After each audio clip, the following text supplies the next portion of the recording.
Xpon and Xpon HUAWEI routers configuration. As we begin, you should make sure that your router is resetted to the default program.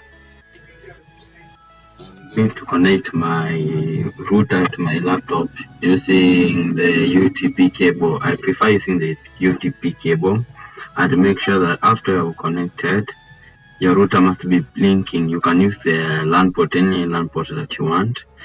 Then control panel, network and sharing. After that, you can see the way I'm connecting my router to my laptop. Then follow my steps closely so you may see how it's going. Also, you can see the router has not obtained the IP address, so it's written the identified network. Open your browser, type the IP address code. As you can see, make sure that your UTP cable is connected to is connecting the router and the laptop.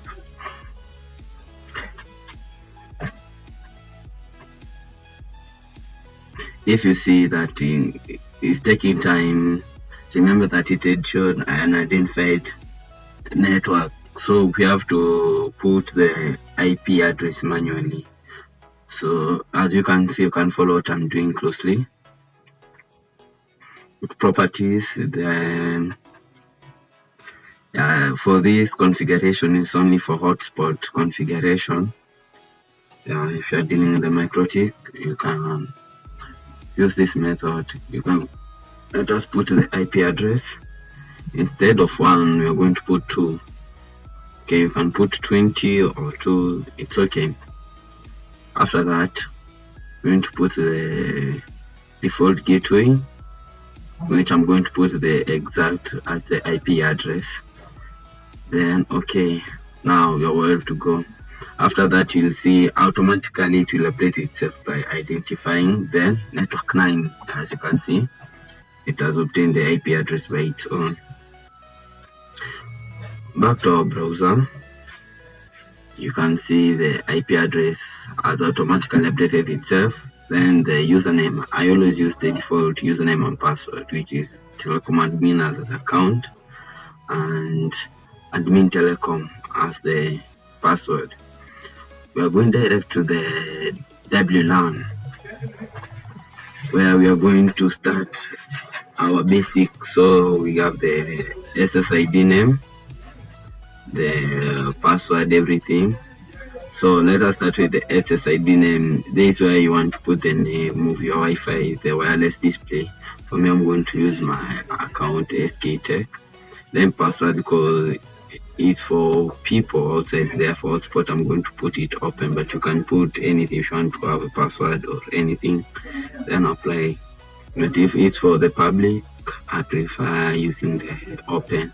You can add multiple SSID as you wish.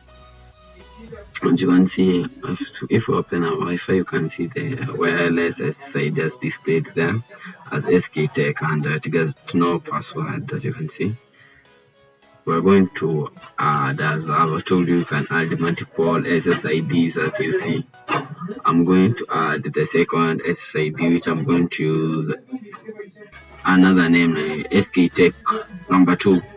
Then enable the SSID that the Wi-Fi can be visible to other places.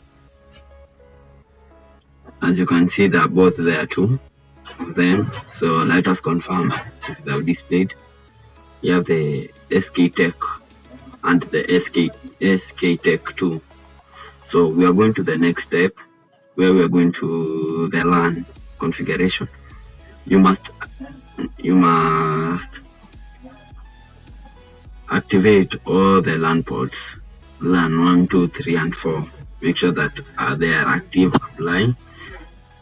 So for the LAN host configuration, make sure that the secondary IP address is disabled so that no one can enter your router and configure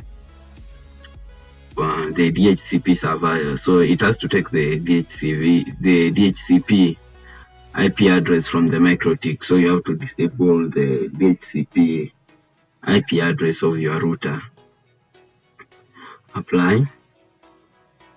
Then now we are where to go. Yeah.